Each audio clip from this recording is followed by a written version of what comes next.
บายดีตอนเช้าทุกผู้ทุกคน FC มื้อนี้คือว่าอากาศดีหลายเนาะถือว่าเป็นเช้าที่ดีหลายอากาศสดชื่นเนาะมื้อนี้บ่น้อยก็จะพาทานมาที่สวนประตูไส้ถือว่ามาสัมผัสกับบรรยากาศตอนเช้าๆพ่อแม่พี่น้องมาฟังเสียงนกเนาะเสียงนกแอ่นพุงแอ่นเนาะซึ่งในตอนเช้าของทุกๆมื้อพุงนกแอ่นนี่ก็จะบินออกจากประตูไส้นี่เนาะคือว่าเป็นพุงนกแอ่นถือว่าเป็นอีกหนึ่งภาพบรรยากาศที่บ่าวน้อยอยากให้ทานผู้ชมได้เบิ่งได้ส้มคือกับบ่าวน้อยเนาะก็ถือว่าเป็นอีกหนึ่งความประทับใจเนาะก็ยังมีพุงนกแอ่นต่างๆเนาะเอาเป็นว่าเข้าไปติดตามเบิ่งพุงนกแอ่นพร้อมกับบ่าวน้อยเลยเนาะอยู่ที่สวนประตูไส้พูน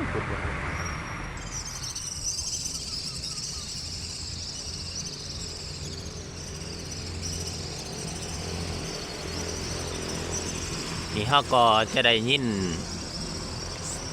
พุงนกห้องเนาะตัวจุเจียจุเจียจุเจีย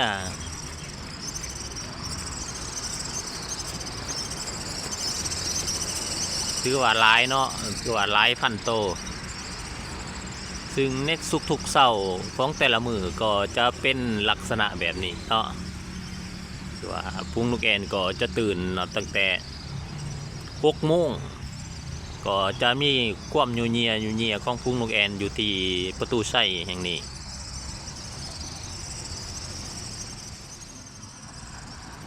บรรยากาศทั่วไปของเฉพาะมือนี่แม่นค่อนข้างอยากมีหมอกเนาะอยู่ที่นครหลวงเวียงจันทน์แม่นมีหมอกฝนเนาะเพิ่นเอิ้นว่าย่างฝน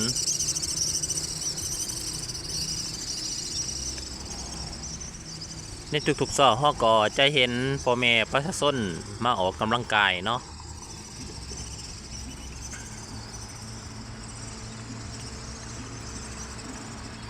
ถือว่าเป็นอีกหนึ่งภาพบรรยากาศตอนเช้าเราจะเห็นความเงียบสงบของถนนหนทางกับบ่ค่อยมีรถ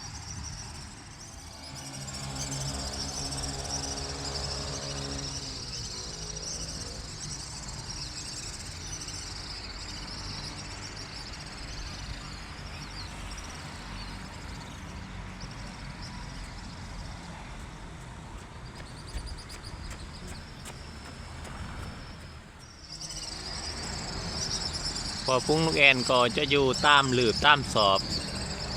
ตามกีบดอกบัวในประตูไส้แห่งนี้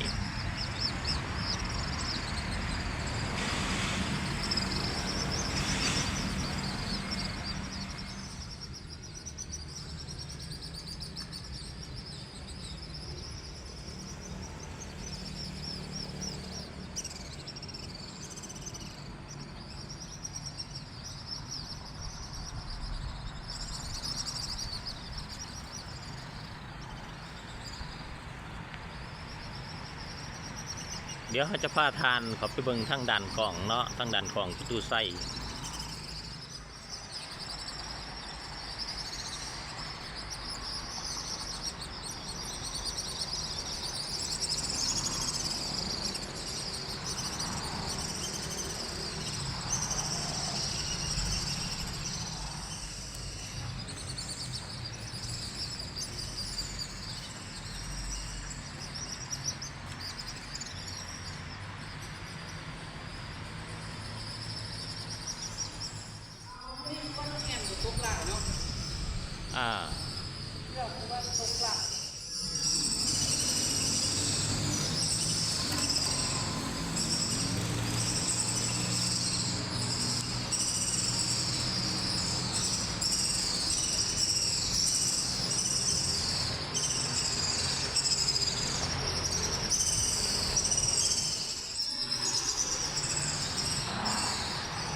บรรยากาศเช้านี้ก็ถือว่า